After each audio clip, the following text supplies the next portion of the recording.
오버 더 탑 코멘트 3월 9일, 3월 4일에 있었던 트럼프의 의회 합동 연설에 대해서.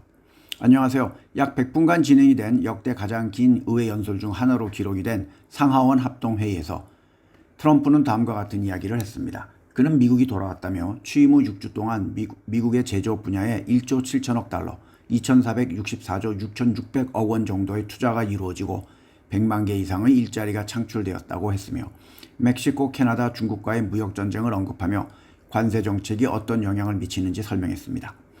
트럼프는 관세 정책으로 미국을 다시 부유하게 만들고 다시 위대하게 만들 것이며 이것은 현재 일어나고 있고 꽤 빨리 일어날 거라고 이야기했습니다. 그러면서 그는 약간의 혼란이 있겠지만 크진 않을 거라고 이야기했고 재무부 장관 또한 국민이 고통을 이겨낼 준비가 되어야 한다고도 말했습니다. 최근에 있었던 한 여론조사에 의하면 미국인의 59%가 트럼프의 관세 정책은 일상용품을 더 비싸게 만들 것이라고 생각하고 있고 15%는 영향이 없을 거라고 보고 있습니다. 또한 이민 정책에서는 국경의 보안을 강화하고 골드카드라는 제도를 도입하겠다고 발표했으며 다양한 프로그램의 축소를 언급하며 보수적인 가치를 강화하겠다고도 했습니다. 그리고 우크라이나에 대한 군사 원조를 중단하고 푸틴이 평화를 원하고 있다는 점도 강조했습니다.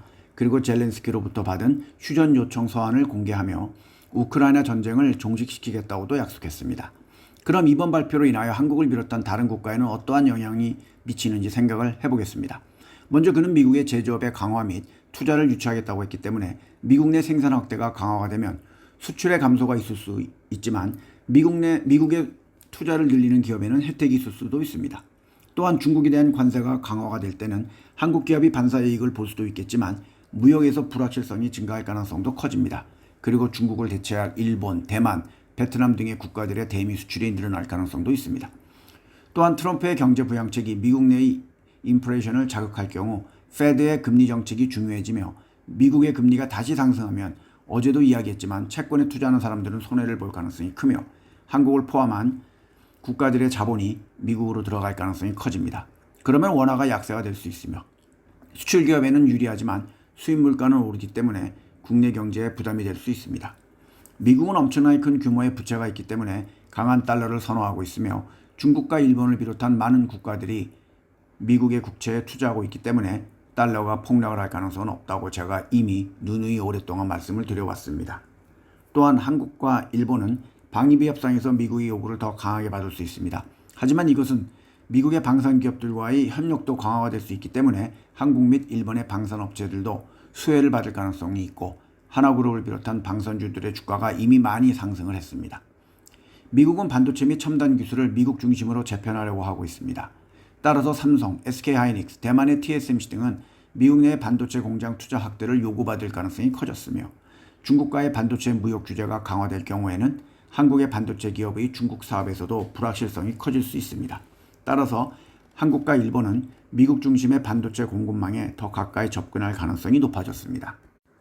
공화당의 환호와 민주당의 야유와 항의가 있었던 이번 연설은 닐슨 시청률에 따르면 약 3,660만 명이 시청을 했으며 2021년에 있었던 바이든의 3,220만 명을 웃도는 수치입니다. 하지만 8년 전에 그의 첫 번째 의회 연설 때는 4,770만 명이 보았습니다. 이번 연설은 특히 폭스뉴스 채널에서 1,070만 명이 봤으며 시청자의 71%가 55세 이상이었습니다. 그리고 의회 연설 이후에 일어났던 일도 알아보겠습니다. 홍콩에 본사를 둔 96세의 리카싱이 가지고 있는 CK 허치스는 파나마 운하의 항구를 운영하는 사업부의 지배권을 190억 달러, 27조 5,462억 원 정도의 블랙락에 이끄는 컨소시엄에 매각하기로 합의했고 주가도 22% 상승했습니다. 결국 트럼프가 이 지역에서 중국의 이익을 제한하고 운하를 빼앗겠다고 위협을 한 후에 이루어진 이 계약으로 파나마 정부는 골치 아픈 일에서 벗어났습니다. 3월 11일 총선이 있는 그린랜드는 어떻게 될까요? 트럼프는 또한 불법 시위를 허용하는 대학과 학교에 대한 모든 연방 자금 지원을 중단하고 참가자들은 투옥되거나 출신 국가로 돌려보낼 것이라고도 말했습니다. 그리고 금요일에 발표된 미국의 고용지수는 기업들이 여전히 채용을 하고 있고 임금이 상승하고 있는 것을 보여주었습니다. 2월에는 약 15만 1,000개의 일자리가 추가되었는데 의료, 금융, 운송, 심지어 제조에서도 고용이 활발해졌습니다. 하지만 연방 직원들의 해고로 인하여 향후에는 구직자의 숫자가 늘어날 것으로 예상이 됩니다. 다행히 미국의 인플레이션은 내려오고 있고 소비자들은 지출을 줄이고 있으며 기업들은 새로운 무역 전쟁에 갈피를 못 잡고 있습니다.